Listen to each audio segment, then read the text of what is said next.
మీకేదైనా ప్రాబ్లమ్మా? అంటే ఉదయం ఎన్ని గంటలు చెప్తారమ్మా మీరు? 5కి చేసిన తర్వాత ఏం చేస్తారు మీరు? స్టడీ చేస్తారు.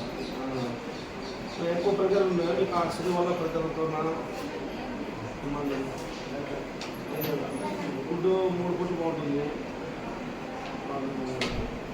అది ఏదైనా అక్కడ పక్కన ఏదైనా దుర్వాసన కానీ అటువంటి ఏమైనా వస్తుందో అనుకో, ఆ పక్కన కాలు దగ్గరే కదా మీకు, దాని మీద ఏమైనా స్మెల్ కొడుతుందమ్మా? ఎందుకంటే ఇప్పుడు ఏదో చిన్న సీరియస్ అయితే మీరు చాలా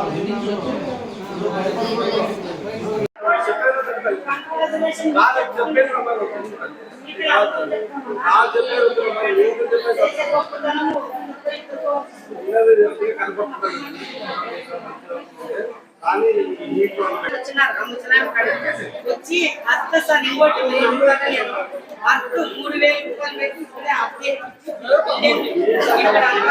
ఏమంటారు ఫ్యాన్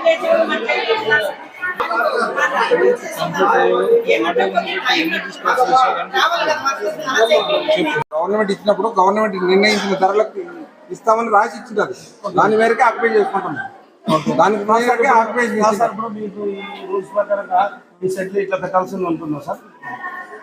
అంటే సౌకర్యంగా ఏసీ కన్స్ట్రక్షన్ ఎట్లా తెచ్చుకుంటారు? ఎట్లా బాగుంటుంది సార్? చాలా బిల్లు పడకపోతే నేను అనుకునేది ఒకటైతే చేసింది ఇంకా ఒకటి ఎక్కువ అయిపోయి ఎక్స్ట్రా పిల్లలు కిందకే ఉండేది సార్. కిందకే ఉంటే ఏమైందంటే దాన్ని టైట్ చేసి మొత్తం మేడం ఉంటే ఇక్కడ అవి ఇవి ఇది అవుతుంది మేడం.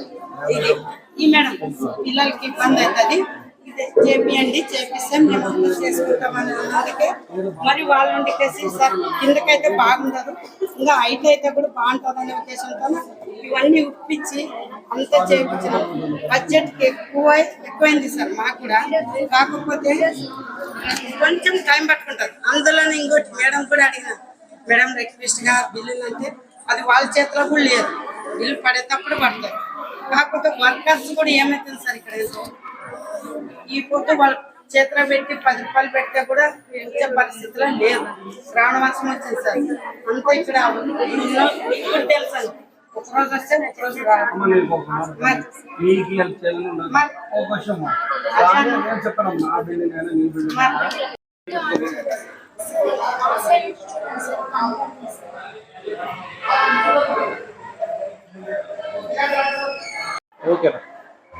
నమస్కారం.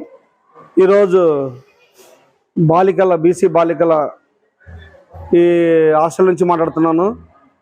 ఈ రోజున నిన్న దినం ఒక 2 ఆడపిల్లలు అస్సాస్ గురయ్యి, మళ్ళీ ఈరోజు ఒక 7 మంది 8 మంది దాకా అస్సాస్ గురైనారు.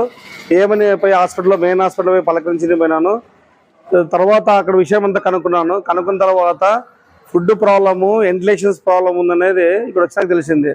ఆ పిల్లలు చెప్పడానికి చాలా భయపడుతున్నారు, ఎందుకంటే ఇక్కడ ఉండే టీచర్స్ కానీ స్టాఫ్ కానీ చాలా భయాందోళనతో వాళ్ళు కొన్ని విషయాలు చెప్పలేక భయపడుతున్నారు. వాళ్ళకు మనోధైర్యం ఇచ్చి అంతా ఏముందో కనుక్కుంటే కొన్ని విషయాలు చెప్పినారు. మళ్ళీ పిల్లలు చెప్పింది మీ మీడియా మిత్రులంతా విన్నారు. మళ్ళీ వీళ్ళు ఇక్కడ లోకల్ ఉండే అధికారులు కానీ ఎందుకు స్పందించలేకపోతున్నాడు? ఇది division head quarter, sub collector ఉన్నారు, తహసీల్దార్ ఉన్నాడు, ఎండిఓ ఉన్నారు, తర్వాత ఇక్కడ ఉండే లోకల్లో ఉండే ఎమ్మెల్యే ఉంటాడు, ప్రజాప్రతినిధులు ఉన్నారు. మళ్ళీ ఎందుకు దీని మీద స్పందించలేకపోతున్నారు? అక్కడ మీటింగ్లు పెట్టుకొని బిస్కెట్లు తిని చైర్లో కూర్చొని ఉద్ర సలహాలు ఇచ్చడానికే నేను ప్రశ్నిస్తున్నాను కాంగ్రెస్ పార్టీ తరఫు నుంచి. మళ్ళీ ఈరోజు వీళ్ళ మీద చర్య తీసుకొని ఇక్కడ ఉండే చర్య, ఎందుకంటే వెంటిలేషన్స్ అసలు చాలా రేకులు ఉన్నాయి. పిల్లలందరూ చాలా మంది ఇబ్బంది పడుతున్నారు. టాయిలెట్ పోవాలన్నా కూడా ఒకరు ఉంటే ఒక లోన్ పోతే ఇంకొకరు బయట చూడాల్సిన పరిస్థితి ఉందంట. మళ్ళీ వెంటిలేషన్స్ చాలా వరకు మొత్తం క్లోజ్ చేసేస్తున్నారు. ఇంకా అండర్ కన్స్ట్రక్షన్ ఉంటేనే పిల్లల్ని పంపించి ఈరోజు 10 మంది 5 మంది దాకా అస్సాస్ గురైనారు. ఎంక్వైరీ చేస్తే కానీ ఈరోజు ఇక్కడ వచ్చి చూసిన తర్వాత వాటర్లో బల్లెలు తిరుగుతున్నవి, ఇక్కడ చూస్తే డ్రమ్ములో నీళ్లు పెట్టి తాగల్లా. తర్వాత ఇక్కడ కాలువలోనే స్టడీలోనే కాలువ కట్టినా దాన్ని ఓపెన్ పెట్టేసినారు. పిల్లలకు అస్సాస్ గురి కాకపోగా ఏమవుతుంది? ప్రాణాలు పోయే పరిస్థితి ఉంది. ఒకసారి దయచేసి ఉండే అధికారులకు నేను పూర్తిగా మనస్ఫూర్తిగా రిక్వెస్ట్ చేస్తున్నాను.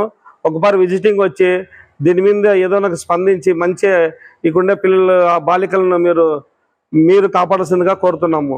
లేని పక్షంలో మేము కాంగ్రెస్ పార్టీ తరఫున మేమే రంగంలో దిగి దీని మీద ఉద్యమిస్తామని చెప్తున్నాను. ఎందుకంటే ఇక్కడ గతం లోకల్ ఉండే ఎమ్మెల్యే, కొత్త ఎమ్మెల్యే గారు కేవలము అది అభివృద్ధి చేస్తాను, ఇది అభివృద్ధి చేసుకుంటాం, మార్పు చేస్తామంటున్నారు. ఏ మార్పు చేస్తారో మాకు అర్థం కావడం లేదు. దయచేసి ఎమ్మెల్యే గారు దీన్ని విజిటింగ్ చేసి మీరు ఒకసారి చూడండి.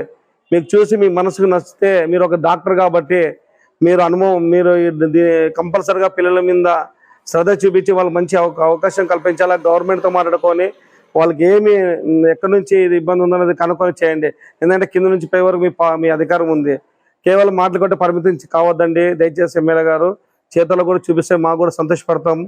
మీరు స్పందించకపోతే మేము కంపల్సరీ పిల్లల్ని పట్టుకొని ధర్నా చేయడం గ్యారంటీ, ప్రభుత్వం మీద ఎండ కట్టడం గ్యారంటీ అని ముఖ్యంగా తెలియజేస్తూ ఈ అవకాశం ఇచ్చిన మీడియా మిత్రులకు కాంగ్రెస్ పార్టీ ఆదరణ ఇన్ఛార్జ్ రమేష్ యాదవ్ నమస్కారం.